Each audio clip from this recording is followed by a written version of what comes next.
오늘 본문은 빌립보서입니다. 이 빌립보서는 누가 썼느냐? 사도 바울이 썼죠. 근데 이 빌립보서에는 닉네임이 하나 붙어 있습니다. 빌립보서를 기쁨의 서신, 기쁨의 편지라고 부릅니다.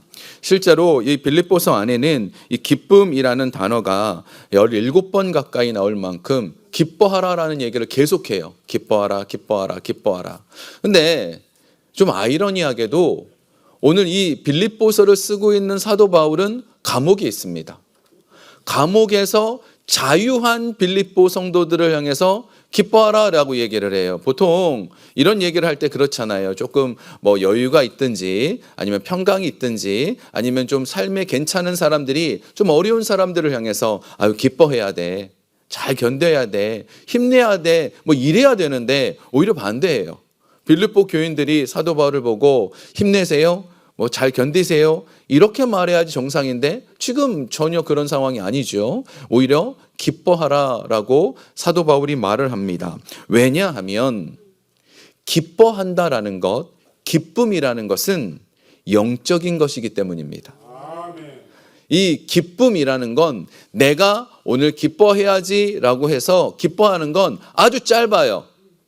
그리고 순간순간 바람 불면 흔들리듯이 그냥 조금만 흔들려도 그 기쁨은 잃어버리고 빼앗깁니다. 여러분 기뻐하십니까? 3분은 났습니다. 2분은 아무도 안 하셨어요. 여러분은 지금 기뻐하고 계시는군요. 근데 이 기쁨이 있다라는 건 영적으로 하나님의 임재가 있을 때 자연스럽게 나오는 반응이 뭐예요? 기쁨이에요. 그래서 성령님께서 이 성경 전체에 보면 성령님께서 임재하시고 성령님의 역사가 나타나고 하나님의 선한 일, 좋은 일이 있으면 나타나는 가장 첫 번째가 기쁨이에요. 예수님을 위해서 구원받은 사람은 기뻐 뛰었다. 뭐 이런 표현이 나오듯이 성령님이 있으면 기뻐지는 겁니다. 그래서 이 기쁨이라는 것이 내 안에 있으려면 제일 먼저 뭘 해야 돼요? 성령님이 있어야 돼요. 성령님이 내게 있어야 임재해야 기뻐지는 겁니다. 제가 예전에 알코올 중독자 한 분이 했던 그 간증이 생각이 납니다. 이분이 알코올 중독에서 벗어나려고 그날도 모임에 갔대요. 알코올 중독자들이 모여서 자 우리 잘 견뎌봅시다 이런 모임이었어요. 근데 끝나고 나왔는데 술이 너무 먹고 싶더래요. 알코올 중독에서 우리 견디자라고 하는 그 모임에 갔다 나왔는데 술이 너무 먹고 싶더래요. 못 견디겠더래요. 그래서 이분이 뭘 선택했느냐 하면 마트에 가갖고 우유를 한 모금 마신 게 아니라 그 갤런이 넘는 걸 계속 벌컥벌컥 배가 차도록 마셨대요. 우유를 마시고 배가 부르니까 술 생각이 없더래요. 근데 이게 영적으로도 마찬가지입니다. 우리 안에 성령님이 가득하면 염려도 없고 근심도 없고 다른 생각이 없어요. 근데 다른 것들이 내 안에 있으면 성령님이 임재할 틈이 없어요. 이게 중요한 영적인 원리라는 거죠. 그래서 사도 바울도 기뻐하라라고 얘기하는 건 이거는 환경 때문이 아니라 영의 원리이기 때문입니다. 자, 그 부분을 좀 더 깊이 좀 살펴볼게요. 우리 본문을 한번 볼까요? 우리 본문 4절입니다. 함께 읽겠습니다. 주 안에서 항상 기뻐하라. 내가 다시 말하노니 기뻐하라. 아멘. 여기 지금 중요한 표현이 나오지요. 항상 기뻐하라. 항상 기뻐하라. 여러분 항상 기뻐하는 거 가능한 일입니까? 불가능한 일입니까? 불가능한 일이에요. 항상 이게 기뻐할 수 없어요. 제가 곰곰이 생각해 보면 목사들은 예수 믿는 게 좀 편해요. 여러분들이 예수 믿는 게 어려운 거예요. 세상에서 일하면서 세상 사람들 만나는 그 한가운데서 예수 믿고 믿음 지키고 기뻐하는 거 이게 힘든 거예요. 이거 지금 칭찬한 거예요. 칭찬한 거면 좀 좋아하셨으면 좋겠어요. 저 같은 사람한테 누가 옆에서 목사한테 나쁘게 하는 사람이 거의 없잖아요. 그러기 때문에 우리는 예수 믿고 항상 기뻐하는 게 그리 어렵지는 않은데 여러분들이 항상 기뻐하는 게 어려워요. 그걸 제가 언제 느꼈냐면 제가 카페 할 때 비즈니스 카페 사장님이었을 때 그때 느꼈어요. 그때 제가 그 카페를 운영하면서 직원이 한 15명 정도 있었는데 그 15명이 제가 목사인 걸 알아요. 제가 목사인 걸 아니까 문제가 뭐냐? 제 말을 안 들어요. 제가 화를 못 내고 막 강하게 못하고 그렇게 못하니까 그 참 어렵더라고요. 그때 제가 그러면서 이게 항상 기뻐하는 게 쉽지 않구나. 어려운 손님이 와요. 우와, 목사니까 이걸 어떡하겠어요. 그것도 손님 중에도 제가 목사인 걸 알아요. 그러니까 이걸 어떡하겠어요. 그러니까 이런 상황 속에서 항상 기뻐하는 거 이게 쉽지 않더라고요. 근데 사도 바울이 항상 기뻐하라는 건 이거 환경 때문 아니라 그랬죠. 영적인 거라 그랬죠. 우리 본문 4절을 다시 보면 이 중요한 전제 조건이 있습니다. 어떨 때 항상 기뻐할 수 있느냐? 주 안에서. 내 힘으로는 되는 게 아니에요. 내가 노력해서 되는 게 아니고 어떻게 해요? 주 안에서. 예수님 안에만 있을 때 우리는 항상 기뻐지는 거예요. 성령님이 내 안에 계시면 성령님으로 항상 기뻐지는 거예요. 그러니까 이게 중요한 거지. 내가 오늘 기뻐해야지, 내가 오늘 노력해야지 이런다고 되는 게 아니라는 거죠. 이 부분에 대해서 사도 바울이 뒷부분에 조금 더 쉽게 설명했습니다. 우리 본문 11절, 12절 함께 읽겠습니다. 내가 궁핍함으로 말하는 것이 아니니라. 나는 비천에 처할 줄도 알고 풍부에 처할 줄도 알아. 모두들이 곧 배부름과 배고픔과 풍부와 궁핍에도 처할 줄 아는 일체의 비결을 배웠노라. 아멘. 사도 바울이 지금 뭐라고 말하느냐? 내가 궁핍하다고 말하는 거 아니고 내가 부자라고 해서 말하는 거 아니다. 나는 어떤 상황 속에서도 나는 기뻐할 수 있다라고 얘기를 하는 거예요. 이 비밀이 이게 되게 중요한데, 궁핍이라는 게 여러분 언제 우리는 궁핍을 느끼죠? 이 궁핍이라는 단어를 쓸 때 예를 들어서 부자가 집에 자동차가 한 10대 있어요. 근데 한 대 더 갖고 싶은데 그걸 못 가진 거예요. 그걸 궁핍이라 그러나요? 그건 아니에요. 그건 궁핍이라 그러지 않아요. 많이 가진 사람이 하나 더 못 가졌다고 궁핍이라고 말하지 않아요. 궁핍은 내가 진짜 글자 그대로 먹고 살기 어려울 때 그때 궁핍이에요. 먹고 살기 어려운 염려가 있고 걱정이 되는 상황을 그것을 궁핍이라고 얘기합니다. 자, 그런데 실제 사도 바울은 먹지 못했습니다. 잠도 잘 못 잤고요. 매 맞았고요. 좀 어려움이 많았어요. 그럼에도 불구하고 비결을 배웠다는 거예요. 기뻐할 수 있는 비결을 배운 거예요. 그게 뭐냐? 내게 예수 그리스도가 함께 했으면 못 먹어도 괜찮고 걱정이 돼도 괜찮고 문제가 사도 괜찮다라는 것을 깨닫는 거죠. 그러면서 13절에 이렇게 얘기합니다. 내게 능력 주시는 자 예수님 안에서 내가 모든 것을 할 수 있습니다. 예수님이 내 안에만 계시면 모든 것을 할 수 있습니다. 이게 지금 비결이라는 것입니다. 제가 아까 카페 했다고 말씀드렸죠. 실은 제가 부끄러운 고백을 여러분한테 하나 하려고 해요. 제가 카페를 할 때 얼마 안 있어서 코로나가 터졌어요. 근데 코로나 터졌을 때 여러분 벌써 오래돼서 기억이 되실지 모르겠는데 모든 것이 다 클로즈 됐습니다. 그죠? 모든 것이 클로즈 되는데 카페는 열 수는 있었어요. 근데 문제는 직원들 다 보내고 의자 다 치워야 되고 저 혼자서 이걸 하는데 너무 걱정되는 거예요. 너무 무서운 거예요. 한 달 내야 되는 렌트비가 우리 집, 그 다음에 교회 렌트비, 그리고 카페 렌트비 18,000불이에요. 이게 지금 어떻게 이거를 할 수 있느냐? 너무 걱정이 되고 너무 무섭더라고요. 그래가지고 참 부끄럽게도 맨날 무서워했어요. 목사인데. 그래서 선택한 방법이 뭐였냐? 새벽에 와서 새벽 예배 기도하고 가서 일하고 또 밤에 일 끝나고 와서 교회에서 기도하고. 근데 어떤 일이 벌어졌냐면 처음에는 걱정됐어요. 처음엔 무서웠고요. 어떻게 앞으로 펼쳐질지 두려웠어요. 근데 기도를 시작하니까 내 안에 걱정이 없더라고요. 근데 진짜 그때 무슨 생각했냐면 감옥 가도 괜찮겠다 싶었어요. 렌트비 못 내갖고 감옥 가도 뭐 어쩔 수 없지 뭐 하나님 하시겠지. 이 마음이 나중엔 들기 시작하더라고요. 네, 이게 바로 내 안에 성령님이 안 계시면 두려워하는 거고 성령님이 계시면 그냥 환경은 똑같은데 기뻐지는 거예요. 그래서 주 안에서라는 말 자체가 주는 것이 환경과 상관없습니다. 상황과 상관없습니다. 하나님을 믿기만 하면 그러면 우리는 되어지는 거죠. 두 번째로 우리가 깨달아야 될 게 우리의 삶이 잃어버린다라고 고민하고 염려되면 그때는 우리는 불신앙인 거예요. 내가 가진 거 빼앗길까 봐, 없어질까 봐, 그거 두렵거든요. 근데 이게 불신앙인 거예요. 욥기 1장에 보면 어떤 사건이 나오느냐? 욥의 처음 시작은 가지고 있던 것들을 다 뺏겼어요. 다 없어졌어요. 도둑이 들어서 물건 뺏겼고요. 천재지변이 일어나갔고, 그리고 그 불에 타서 없어졌고, 사랑하는 자녀들도 태풍이 불어서 죽어버렸어요. 모든 것이 없어졌어요. 근데 없어지고 나자, 그 보고를 듣자마자 욥이 했던 고백이 1장 20절 21절입니다. 제가 한번 읽어볼게요.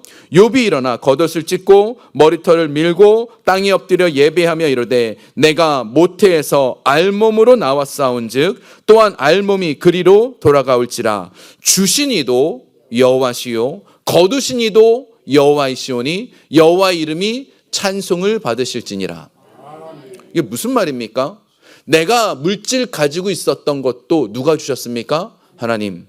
자녀 누가 주셨어요? 하나님. 내 건강 누가 주셨어요? 하나님. 하나님이 주셨으면 하나님이 또 잠시 가져가시면 또 더 좋은 것 주시겠지. 이게 지금 욥의 태도이고 우리의 모습이어야 되는 거죠. 그러면 기뻐져요.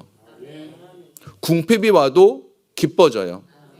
이 단어 제가 여러 번 말씀드렸어요. Lost the good, gain the best. 우리에게서 좋은 것을 하나님 가져가세요. 하나님이 좋은 거 가져가세요. 왜 가져가세요? 그런데 gain the best. 최고의 것으로 우리를 다시 채워주세요. 이분이 하나님이시라는 거죠. 이걸 믿는다면 환경에 궁핍이 와도 어려움이 와도 그것 때문에 나는 자족할 수 있습니다.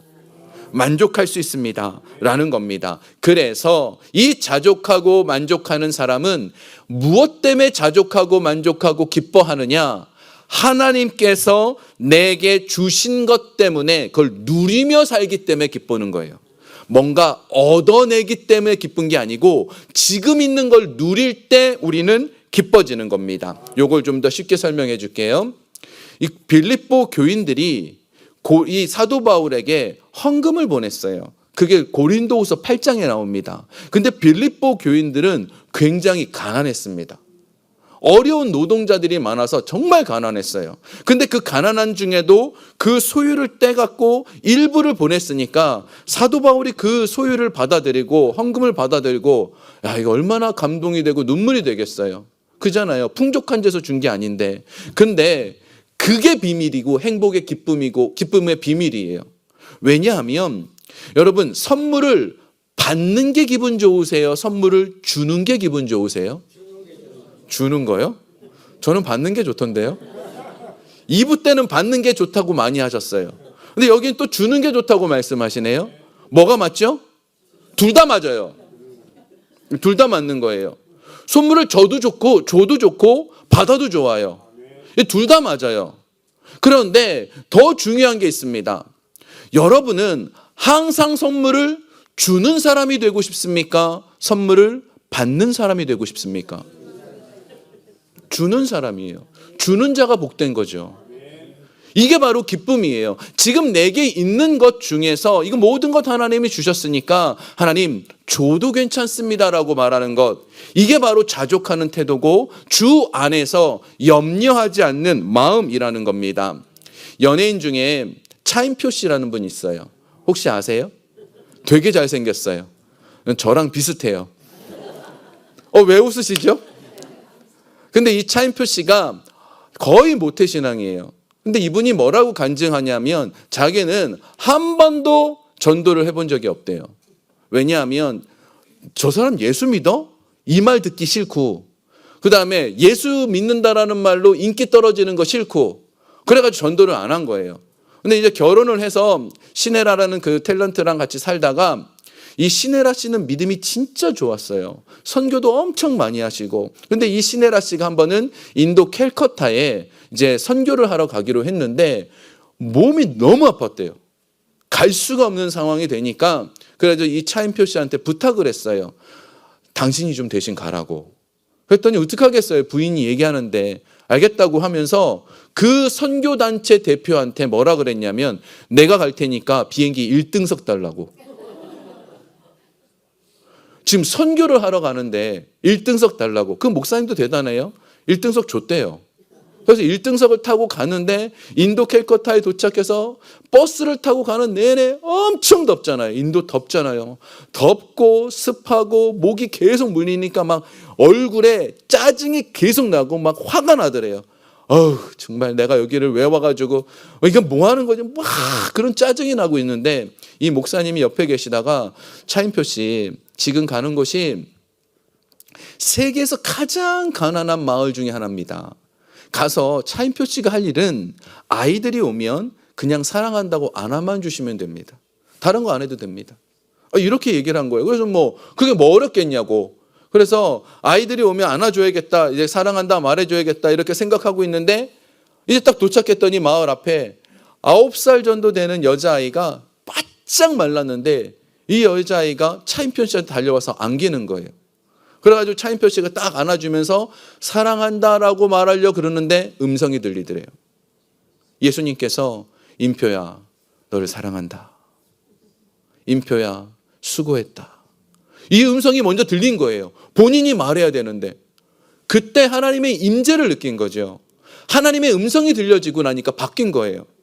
그래서 선교 기간 내내 어떤 마음이 있었냐? 여전히 모기는 물리고 여전히 더운데 그 하나님의 음성 때문에 너무 기쁜 거예요. 지금 있는 거 그걸 누리고 있는 거예요. 하나님의 임재를 누리며 사는 거예요. 여러분의 환경이요, 지금 어려우시잖아요. 근데 그 가운데 하나님이 계신단 말입니다. 하나님이 존재하시고 계시고 여러분의 심령에도 계시고 환경에도 계시고 가정에도 계시고 어디든지 다 계셔요. 그 하나님이 계시는 걸 느끼면 어떻게 해요? 기뻐지는 거죠. 이게 영적 비결을 사도 바울이 깨달은 거예요. 배가 고파도 주와 함께 가니까 기쁘고 매를 맞아도 주를 위한 거니까 기뻐지는 것. 이것이 바로 일체의 비결을 배웠다라는 겁니다. 그러므로 하나님의 임재가 내 마음속에 느껴지는 인생 되십시오. 마지막으로, 자, 그러면 하나님의 이 임재를 느끼길 원하신다면, 그리고 여러분은 지금 하나님이 차인표 씨처럼 만나주신 분들 있잖아요. 그 만남이 있는데도 불구하고 기쁨을 잃어버렸죠. 막 기뻐지지 않아요. 그것을 어떻게 회복할 수 있느냐? 사도 바울이 오늘 3가지를 얘기합니다. 첫 번째로 오늘 본문 6절 보겠습니다. 함께 읽겠습니다. 아무것도 염려하지 말고 오직 모든 일에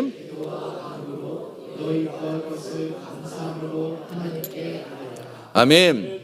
지금 사도 바울이 뭐라 그러냐면 아무것도 염려하지 말라 그럽니다. 아무것도. 이 아무것도라는 말에 빠지는 게 뭐가 있을까요? 요거는 좀 염려해도 될 만한 거 뭐가 있을까요? 그런 게 있을까요? 없어요. 아무것도라는 말은 무엇이든지 다 염려하면 안 돼요. 어떤 것도 염려하면 안 돼요. 이게 지금 사도 바울이 말하는 겁니다. 왜 그런가 하면 아까 제가 말씀드린 알코올 중독자 얘기를 생각하셔야 돼요. 내 안에 염려가 있으면 하나님의 임재가 있을 수 없어요.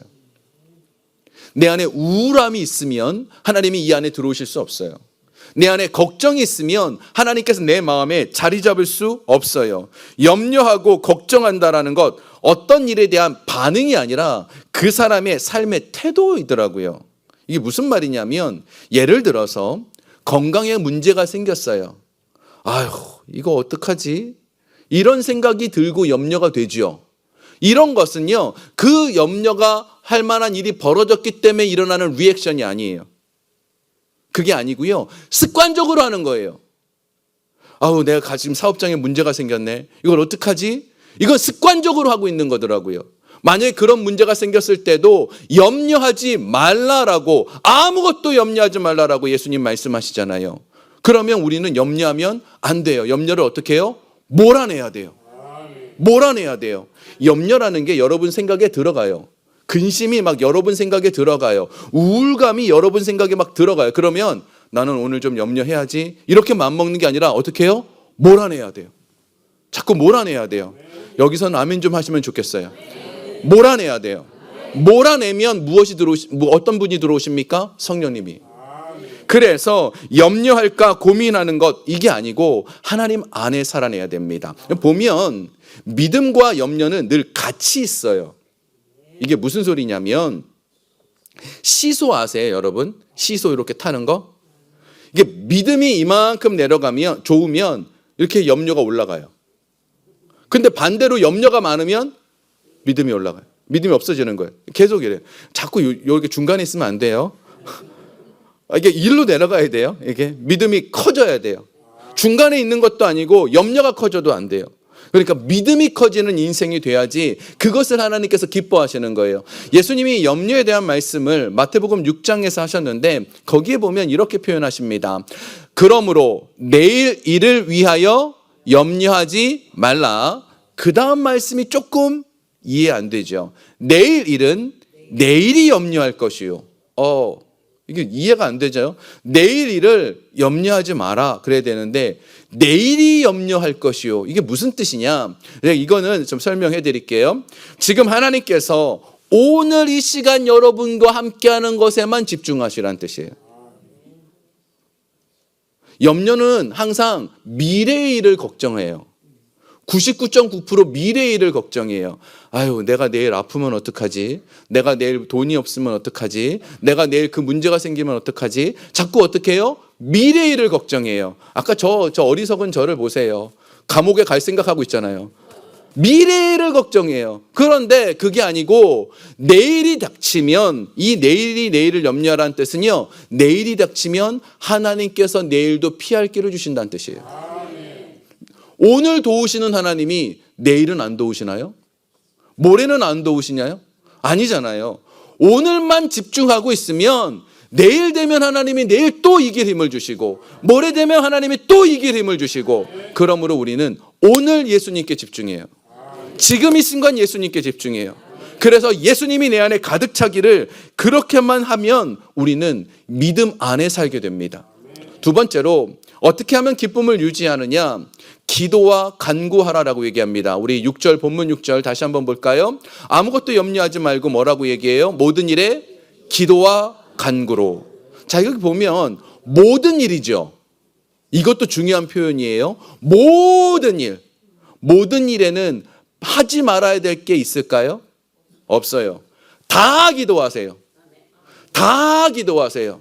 무엇이든지 다 기도하세요. 로또 사신 분 기도하세요. 진심으로 말씀드립니다. 기도하세요. 어차피 안 됩니다. 무엇이든지 기도하세요. 무엇이든지. 근데 이 로또를 사는 사람들의 심리가 그런 거잖아요. 아우, 돈이 좀 있었으면 좋겠다라고 하는데 나중에 이렇게 마음이 바뀌어지게 될 것입니다. 하나님, 이거 아니어도 만족합니다. 이게 아니어도 기뻐집니다. 근데 기도를 하기 시작하면 그렇게 바뀌는데 로또만 사고 기도 안 하면 그냥 로또만 믿고 있을 거 아니에요.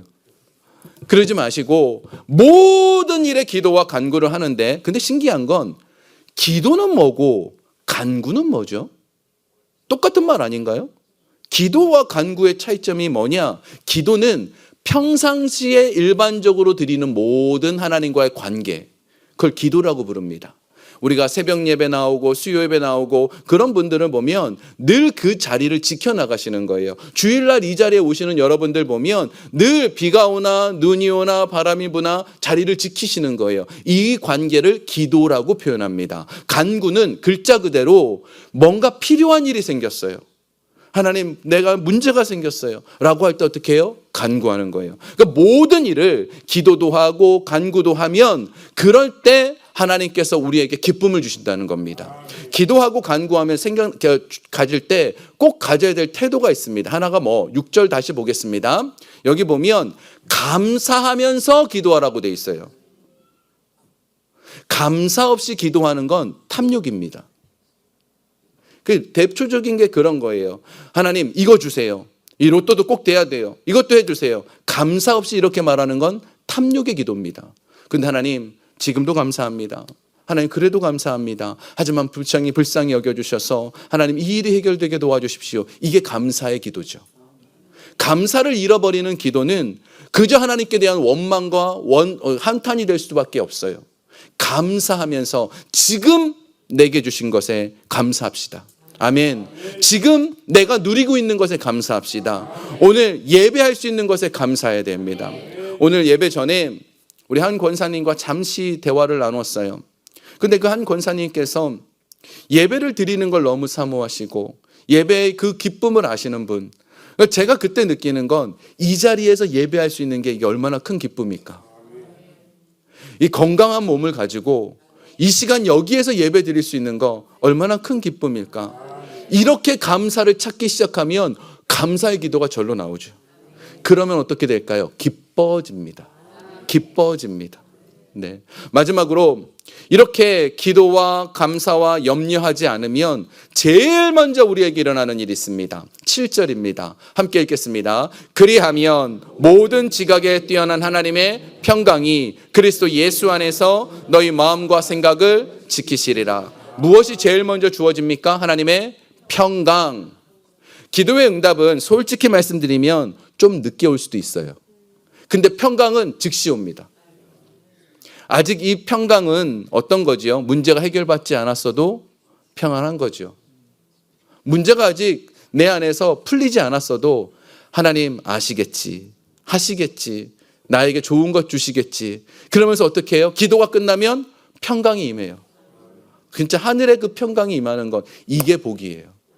그러니까 이 사도 바울도 감옥에 있어도 기뻐지고 여러분들을 향해서 외치는 게 어떤 상황 속에서도 내가 안에 그 평강이 있다라는 건 하나님의 임재가 있는 거니까 얼마나 기쁘겠습니까? 여러분, 정말 중요한 건 환경을 보고 그 환경 때문에 응답받는 게 아니고 어떠한 환경 속에서도 흔들리지 않는 거예요.